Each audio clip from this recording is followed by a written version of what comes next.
This is Maui. He is my Rex buck, and we're just going to give him a quick once over. I aim to do this at least once a month. You know, give them a brush. I look at them every day, make sure they've got food, water, that sort of thing, but I like to give them a proper once over at least once a month, just to make sure that they're doing okay. Now I know Maui needs his nails trimmed, so that's the sort of main focus for today. So what I do is I spin them round, wait for them to calm down. But they calm down, and then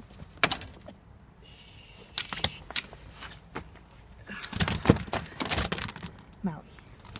We both know what we're doing, so let's stop this silliness.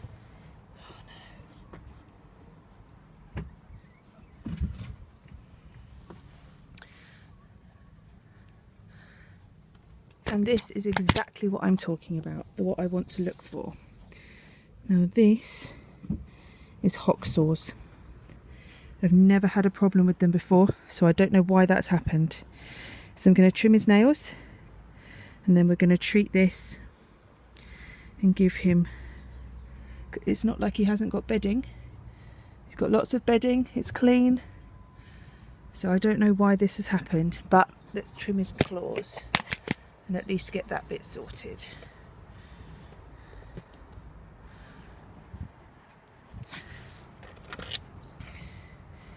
So just be confident, don't go too close to the pink.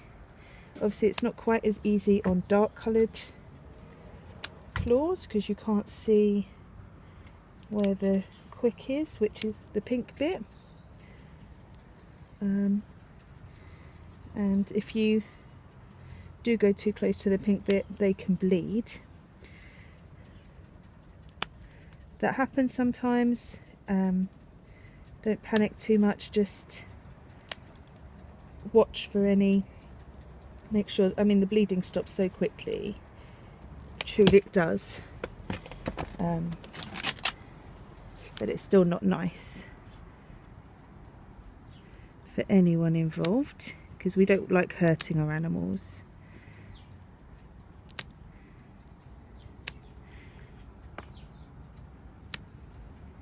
Okay.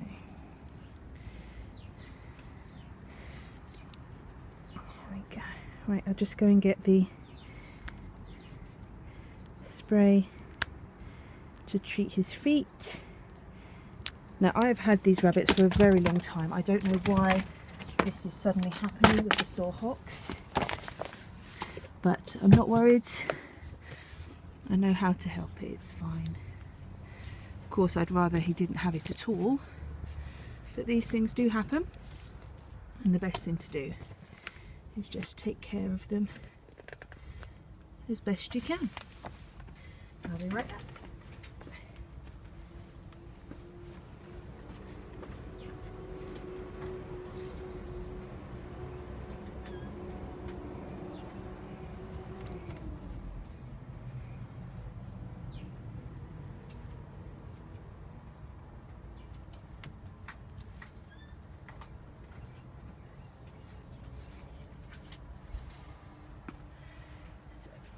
I'll use this first aid spray, kills any harmful microorganisms that might be there. It's hypoallergenic, it's antiseptic, and yeah, so it's gonna just help keep that area clean. I will do this twice a day for a week, and just watch for the area for any more problems. But like I said, this is an issue I've never come across before. It would make sense if he had no bedding, but perhaps because in the summer I don't give them huge amounts of hay and straw. Straw as bedding. That was handy, baby, thank you. And that's all I want to do, is just a few sprays on the sore areas. It won't hurt him to have the spray on. It's, you know, it's made for animals, so that's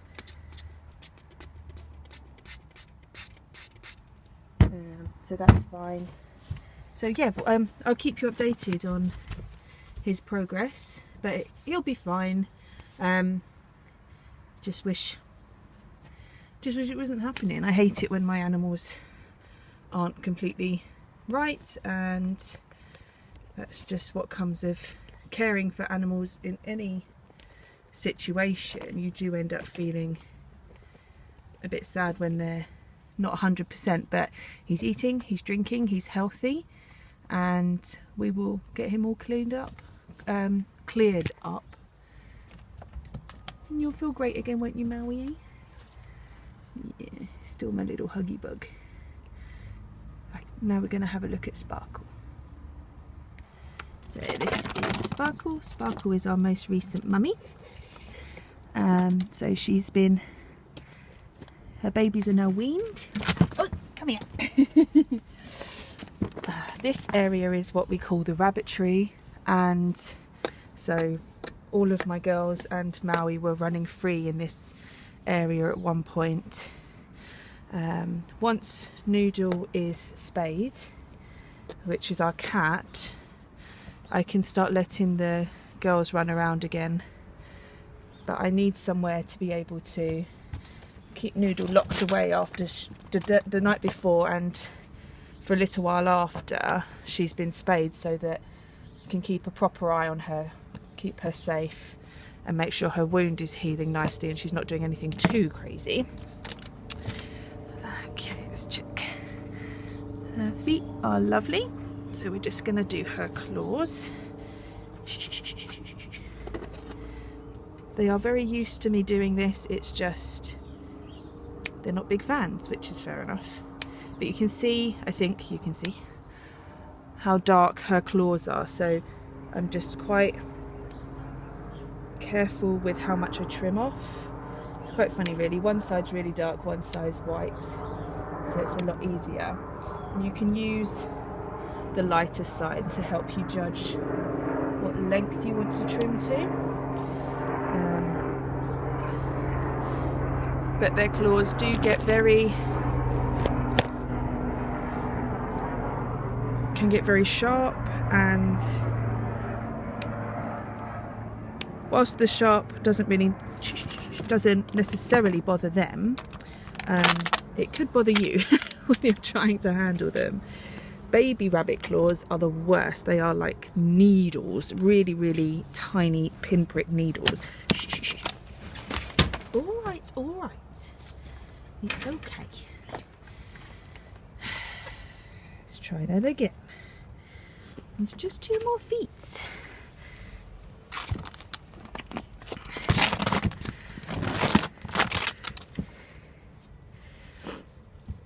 But like I said, it's just about having the confidence. Hold them close, trim.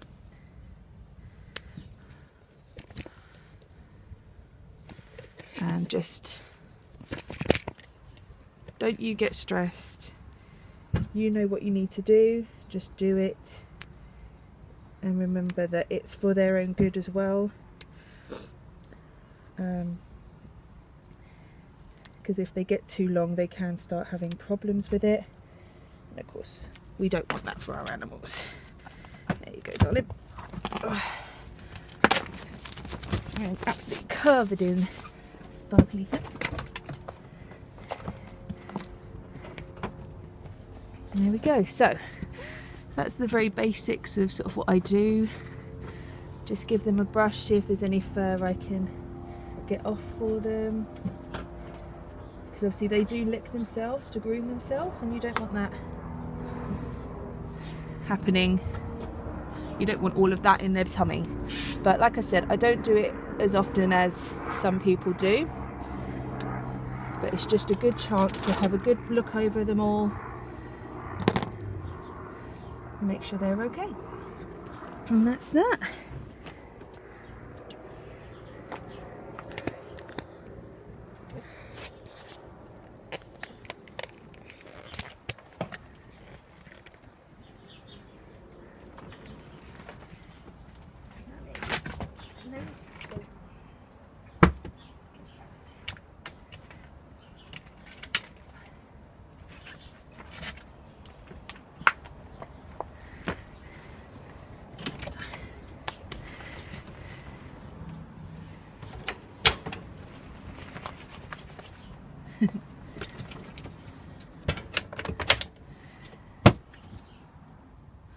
So this is Kristoff. He is a German Angora, the biggest of the Angoras. I currently smell of Maui and Sparkle, so that's probably quite exciting for him. Now, believe it or not, despite all this fluff you can see, he's still got a couple of months until it's time to shear him. These rabbits were bred for their wool production, and so you want to give it a little bit of time before you actually shear them. You want the length of the fur to be a decent amount before you shear, so that you can use the wool for things like needle felting. You can even spin it like sheep's wool and use it for sewing or crochet. Obviously I like crochet, as you can see in my other videos. And like I said before, as I'm going, I'm just having a check over. Mats might happen sometimes, especially in this thick fur, but it's important that I just give him a good look over and make sure he's okay. Now, I know that Zula, who we'll look at in a minute, did have some hock sores, so I've been treating her, so we'll have a look at her and see how she's getting on. But let's have a look at Kristoff and just see how he's getting on. So he's okay. All right. So his feet are fine. There's no hock sores or anything. Just a big fluff ball. Let's go and have a look at Zula. So this is the lovely Zula. Just give her a little bit of a comb. There we go.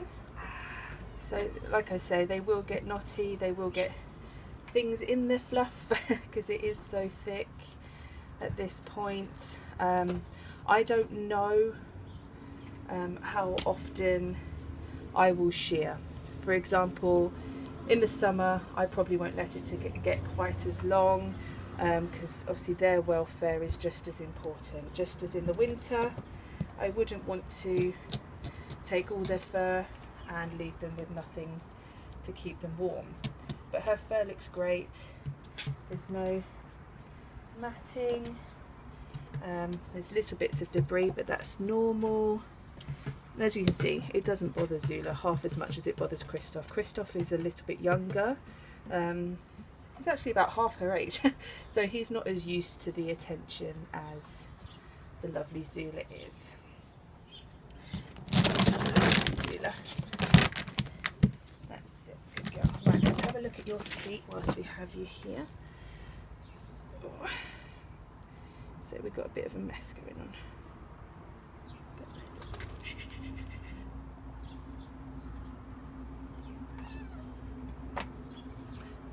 So I don't know how well you can see that. At one point her feet were really sore.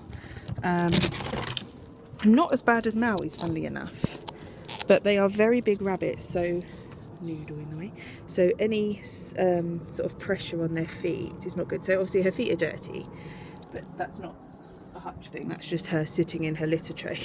But they are very clean. Like there's no sores is what I mean. So we're doing good, huh, Zula? With a noodly friend. So size wise, this little cutie is much smaller than the animals we've been dealing with until now. She is a mini Rex. She is our only mini Rex. But as you can see, she has these light patches on her fur. Now these light patches is fur that's ready to come out. She's molting. She is indoors, so you know, the fur isn't as big of a deal for her in that insulation.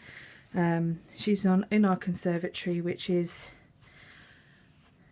not particularly well heated.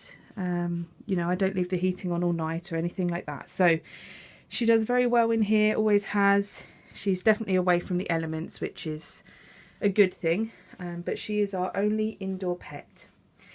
So we do love her a lot. So yeah, this is Anna.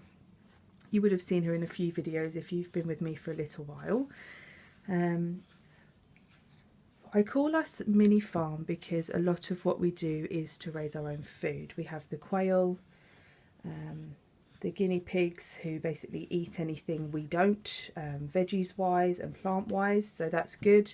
And then of course the rabbits, we have to be a bit extra careful with them with regards to their food. So I don't just throw anything at them as much as I do the piggies, who seem to be able to cope with almost anything they eat, as long as it's not poisonous. Please don't get me wrong there. I don't give them anything that is obviously going to do them damage. I don't even give them apple cores because, or with the seeds in, because they can kill them basically. There's trace amounts of a poison in apple pips, so it's just not worth the risk in my opinion. There we go, much better, eh, Anna? So that's quite a lot of fur from a small animal. And we haven't even finished. With animals like this mini Rex, Anna, sometimes it's just easier to gently pull. Nothing comes out that shouldn't. You can see that, you know, she doesn't even move. This is just all the stuff that is ready to come out. And again, you don't want them ingesting too much of this. They will always ingest a certain amount of their fluff, but if you can just help them along. But that's a lot of fluff for my tiny bunny. I could make another bunny. Now, if you are interested in using your animal fluff, whether that be dog fur, rabbit fur, you've got your own wool. I just follow videos on YouTube. I find someone I like to watch and I learn. Any fur that you get can be carded, which is basically brushed between two what look like dog brushes to bring the fur into one direction, and then you can use it for felting. Once it's carded, you could possibly spin it depending on how much fur you've got. So there's no reason why you couldn't use all of this fluff for that. People that breed their rabbits through winter will often keep this fur, just in case there's not enough fur in a nest. They've got some to just help keep those babies warm. Anyway, that's it from us today. Thank you so much for joining me. I just wanted to pop on really quickly and show you just how I give a little love and TLC to my animals. You will always suddenly find something that isn't right. It's never a case of they will let you know. Rabbits and guinea pigs are prey animals. They will hide their sickness until the very last minute. So don't feel bad. Watch them, take a look at them. Any changes in their behaviour, if they're not eating right, anything, you will know your animals. Follow your gut. If you feel something isn't right, check them over. If they're not eating, rabbits would definitely need to go and see a vet, because rabbits not eating can die very quickly, and obviously you don't want that for your beloved family pet or farm animal, whatever they are to you. You don't want them becoming ill. So it's very important to know your animal and watch for any signs. Anyway, that's it. Thank you so much for joining us on Mini Farm SM1.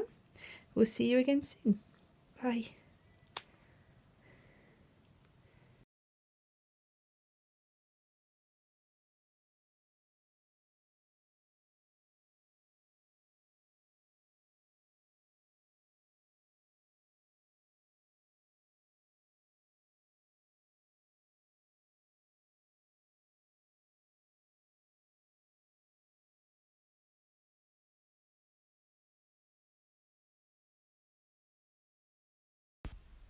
Thank you for joining us another week on Mini Farm SM1.